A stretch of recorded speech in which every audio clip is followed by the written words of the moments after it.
Since 2003, this is the Sports Source, East Tennessee's #1 sports talk show. Presented by Pipe Wrench, and by Junk Be Gone, and by the Garza Law Firm. With your host, John Pennington. The Sports Source starts now. Good Sunday morning. Welcome into the Junk Be Gone studios for today's episode of the Sports Source. We appreciate you spending your time with us. Look, there's nothing, everybody loves money. Nobody wants to spend money, but more valuable to all of us, especially the older you get, time. And I just want to say thanks because I appreciate you spending 90 minutes with us every Sunday, year-round, for the last 21 years. So thank you very much. We have a packed show as Tennessee took care of UTSA yesterday, 45-14. Some people walked out of there going, woo, everything's fixed. Others walked out feeling worse about things. So we'll get the take on that. If people sometimes ask me, why do you have 55 guys on your show? Well, it's days like this when Knoxville traffic comes into a snarl and we've only got half of them. So we only got about 28 guys on the show right now. We'll see who shows up and arrives. But if this one feels a little flaky, it's because we're having to audible here at the first of the show. Let me show you what's coming up today. Top takeaways from yesterday's game. Who was the best player on the field? Vols like a Seinfeld character. We'll explain that. A hidden but telling stat, I think. Importance of the Carolina game. It's massive. But we'll see if everybody else agrees with that. UT's next 4 games, and we get your take via our polls, and we got the Cavaliers line. So it is a packed show. This first segment brought to you by the Garza Law Firm. What could be more stressful than needing an attorney? Most of us don't understand the intricacies of law. So literally, we're having to trust. We're having to put everything, our life, our belongings, our future, whatever, into the hands of someone else who does understand the law. Well, Marcos Garza and the Garza Law Firm can relieve that stress. Their track record of success tells you all you need to know about how well they can protect you and your rights. GarzaLaw.com to learn more. Let them help you take the stress away if you're in such a situation where you need an attorney. All right, let's welcome in the first wave of panelists. Hopefully it won't be the only wave today. We have at least one more waiting in the wings, 3 more cursing in their cars as they drive over here right now. Jimmy Himes right there, Bob Hodge right there. VFL wing is right over here. We got Kevin Simon, we got Daniel Hood. Gentlemen, thanks to all of you for being here. Let me go ahead and throw to today's, you see what we're going to be talking about there, but let me go ahead and throw to today's poll question.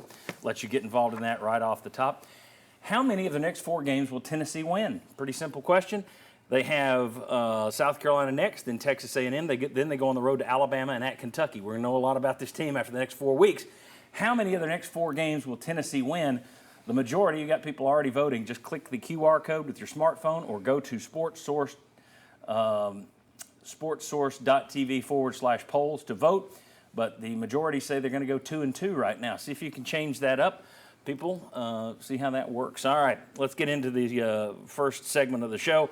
Everyone gives their biggest takeaway from yesterday's game. Kevin, I'll start with you since you're the newest member of the panel. What was your biggest takeaway from Tennessee versus Texas San Antonio? In Coach Heupel, we trust, right? Getting this offense working with efficiency. It was really the first time with any consistency that we saw us kind of get going offensively and humming, and these guys working 11 all as one and pulling on the same direction. There were some wrinkles that they threw. Obviously, the zone read keep by Joe, where he takes it 81 yards, longest touchdown run by the quarterback ever. Yes, thorough. Longer than you ever took it to the house. Longer than that UCLA run in '89. Yeah. No doubt. But it was really cool to see, and really cool to see those guys get started off. And then listening to Joe Milton's comments after the game, he talked about how him, Mitch Vitello, who is one of Coach Heupel's right-hand men, works with the quarterbacks. It was like, hey, watch some Cam Newton highlights because we got to start utilizing your legs. Coach Heupel commented on using his legs more as a function of the offense, and we've talked about it. You know, what tweaks are they going to do offensively to kind of get this thing going? You know, it seems like those guys are starting to figure it out, and so that was my biggest takeaway. It seems like they're starting to maximize what their guys can do, which is a little different than what we did last year. Okay. Four touchdown drives of they averaged a minute 14, I think, those 4 touchdown drives. It looked good in the first half, and then Joe Milton took the weird tackle to his knee, and things kind of went sideways on that.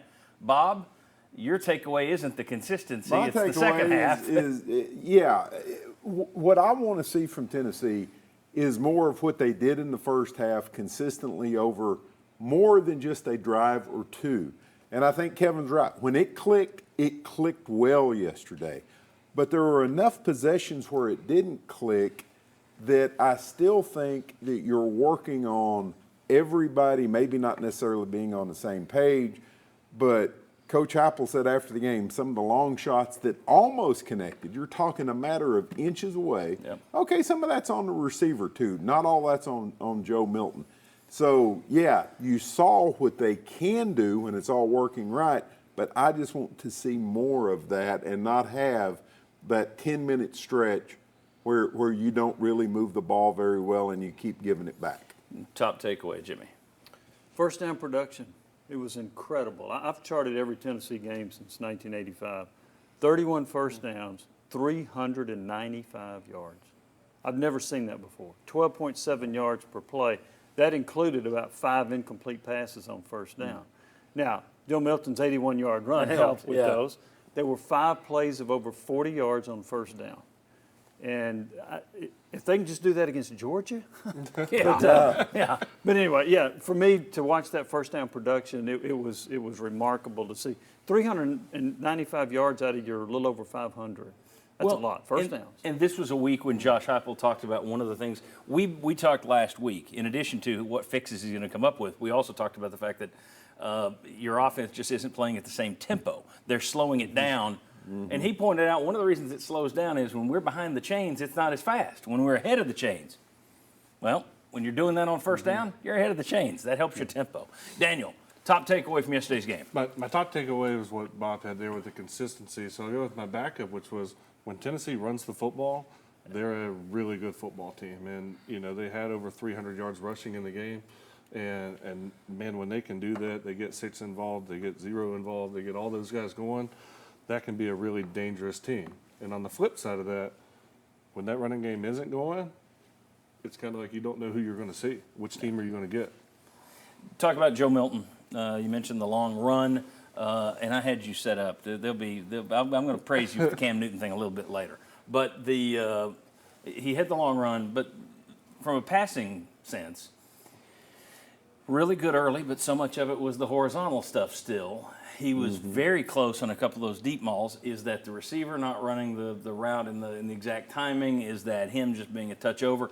It wasn't like his first year where everything was 10 yards over the guy. I mean, we're talking fingertips on some of those that were overthrows. But what was your overall take on Joe Milton yesterday? Do you feel better heading into this next 4-game stretch than you did coming out of Florida, or do you feel about the same? I feel exactly the same about Joe as I felt the entire time. Solid quarterback. He's not bad. He is not somebody that you're looking to get off the field and replace. But once again, I just come back. When the chips are down, and they're going to be down somewhere in this next 4-game stretch, is he the guy that lifts you to that next level, that gets you there, or is he a guy that everything else has to be working, and when it is, he's a pretty good quarterback.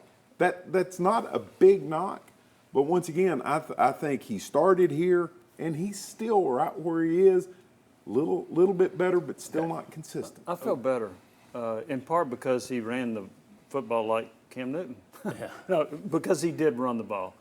The other part of that was his moment where there was the lull came after he got hit and he was hurt. He went 1 for 9 after that. Put on a knee brace there in the second half. Yeah, it looked like. and so he won't say it affected him, but I think it did. And then as they started late in the third quarter, into the fourth quarter, he threw the ball more accurately. But that stretch, I think, was related to the injury. So I feel better. I thought he played well, except for that stretch. Let me give you very quickly. We got like 30 seconds. Yeah. Do you feel better, or we're about the same? Or worse? I agree with Jimmy. So he starts off 14-16. Some of the wrinkles, the fake screen, and then go with Caleb Webb, hits him in stride. I feel good about Joe. At the end of the day, is he good enough to win a championship in this conference as a quarterback? Yes, he is. When you compare him to Hendon Hooker, I mean, he's arguably the best player to put on a Tennessee uniform since the year 2000. Name me somebody else. Yeah. Right? Who else has been a Heisman Trophy? Dobbs was great, but he didn't play in the system. I would like to see Dobbs in the system. But yes. But in terms of him throwing the football, he didn't Numbers throw and as well. production Yeah, wise, he didn't yes. throw it as well. Dobbs didn't see and let it go. Okay. Right? So so I just think, we're comparing him to basically the best player that's played at Tennessee in the last 23 years. So when if you do that, okay, but if you compare him to some of the other guys, you like Joe. Yeah, well, exactly. Yes, That's yeah. We can win with him. Better. Dan, you feel better? Feel better about it. There was a play yesterday where he kind of shooed the referee out of the way in order to get their, get a quick shot down the field. I thought that was a very veteran, smart play. There was one thing that stood out to me yesterday. I'm sure you guys saw it. Well, of course you saw it, but you were waiting for it like I was, I'm guessing. They dropped back to throw the little sideways horizontal pass, and the UTSA defender's like, I'm going to cheat on this. I'm going to jump this thing. Yep. If that had been an SEC defender with hands, that might have been a pick six. So I'm guessing Josh Heupel is aware of that and will be paying attention to that. But if the road runners are paying attention and waiting for that play, you better believe South Carolina, Texas A&M, Alabama, Kentucky are going to be waiting for it as well. All right, let's go ahead and take a look at our game gauge. They nailed it this week, obviously. You see a game like that. They try to hit 150 yards. They were at 300. 4.5 yards per rush is what they're aiming for. 9.2. 6.0 yards per play usually means 90% victory for Josh Heupel's teams as a head coach. They were at 7.8. 3 sacks is almost a guaranteed win for a Josh Heupel team. They got 4. Now let's look at what Heupel's record is after yesterday. They are now 29-0. He is now 29-0 as a head coach when he allows 27 or fewer points. He's 44-8 as a head coach when his team scores 30 or more, and he is 29-2 when his team wins the turnover margin, as the Vols did yesterday. Okay, when we come back, who was the best player on the field? What was the worst coaching move? Was there one that stood out? And we'll talk a little about the caged cheetah, Dylan Sampson. Come on back on the Sports Source.